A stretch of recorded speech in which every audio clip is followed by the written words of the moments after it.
What's your name and where you from? Tori, I'm from Mississippi, but I've lived in Georgia for like 14 years. Yeah. All right. What do you think about the current dating scene in Atlanta? The current date, okay. I think it's tough. I think the current dating scene in Atlanta is tough.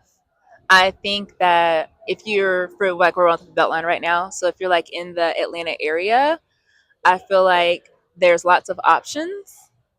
So I personally feel like men see and have lots of options, so then they don't necessarily approach right off the bat because there's always another option. So I think that makes it hard for the ladies. And I think there's also confusion on roles of approach. Like, do women should women approach men? Should it just be the men approaching women? And there's lots of back and forth about that. So I think that makes it tough. So, would you approach men? I would engage with men, as in give them something, like give them like a look, a eye contact, maybe spark a conversation, but directly approach, like a direct, like, hey, can I get your number? Can you take my number? No, I would just engage him to let him know that I'm open, if that makes sense. How do you think social media has impacted dating? I think social media has impacted dating horribly. I like the Instagram feed be dropping us off anywhere and everywhere. So I think the main voices that Instagram is showing, especially our community, like community of color, like Black people, is like your Cam Newtons and your, like, what is his name? Paul Pierce has like a podcast now. Just Instagram be dropping us anywhere and everywhere in the wrong places, and so I feel like it's this. I think men are getting really bad advice from other men. Like, there's some positive men on social media, but like if your algorithm's not pulling that, then you won't see that. You're gonna see the stuff that you don't even follow. You're gonna see like the popular voices, and I feel like the popular voices that's kind of getting fed to our community aren't like positive voices for like marriage, starting a family with one woman. I think they're getting the opposite of that, and I think it's unfortunate. So I definitely think that it's affected men and women actually. So Do you have a height requirement? as long as he's taller than me, so I'm 5'5". So if you're like, if I could wear a pair of heels and we're okay, I don't have like a crazy height requirement, right? So I would say like 5'9" at least is ideal because I'm 5'5". So I feel like 5'9". I feel like that's reasonable. Yes. Let me ask you this. Just going back to the answer you gave previously. Do you think you're approachable? I think I'm approachable. I think I'm friendly. I think I'm a hard read sometimes though, because I'm very friendly. So I'll say that I think sometimes guys might get confused of like, is she just being nice or is she actually interested? So I think I would say I'm approachable, but I think I'm a hard read as well. Yeah. Could you date someone that makes less money than you? I could, if he's doing something with purpose, something with passion. It can't be like, and he's like trying to grow and do better in that thing. Because I think we should all be growing and trying to get to the next better level. Because I do like ambitious men.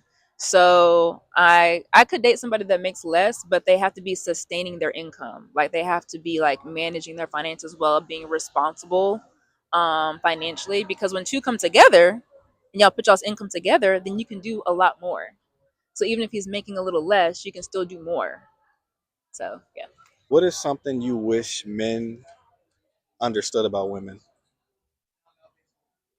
Something that I wish men understood about good women who know who they are, who are confident, and who love the Lord, is that they understand purpose and growth and operating in discernment and wisdom. So I think a lot of men feel like they have to have everything together.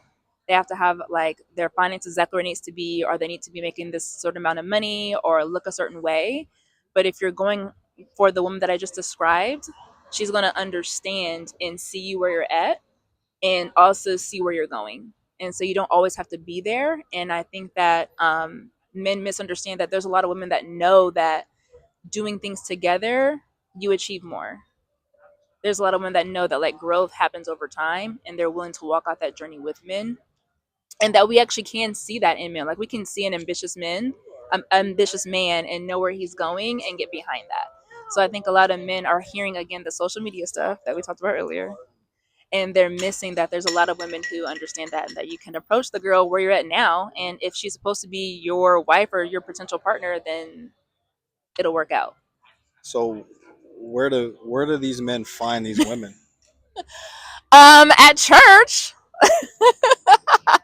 No, I think it's I think like what you say you want, then you'll see that in the woman. Like when you're out, like I'm out right now at the Beltline. I just wasn't, so like we're out and about. I think it's about like paying attention to those characteristics in that woman because we're everywhere. Like women that I described, we're everywhere, working out, we're in the community. So I think it's just like being around them, being observant, talking to them, getting to know them because all that stuff will be come out when you're actually talking to her. So we're everywhere. There's good women everywhere in Atlanta. Okay, some red flags would be while dating. So my number one red flag is when a man gets your number and he texts you to death. Like, good morning, beautiful. How are you doing? How's your day? There's no phone call, there's no plan. It's like this constant like texting. For me, I can't stand it and I get bored quickly with texting. Like, I'm an in-person person or like at least a voice note. Like, give me a voice note. But I know for me, like, I find that a lot of men now want this like long texting thread before they initiate actual dates. But for me, like, I'm not gonna hang long on a text. And I don't want to talk through a text. I have to type for work all day. Like, I don't want to talk through a text message. I want to talk to you verbally. And you don't have to overthink the date. It could be like the Beltline. So, yeah, that's my red flag. It's like just the constant texting and no action.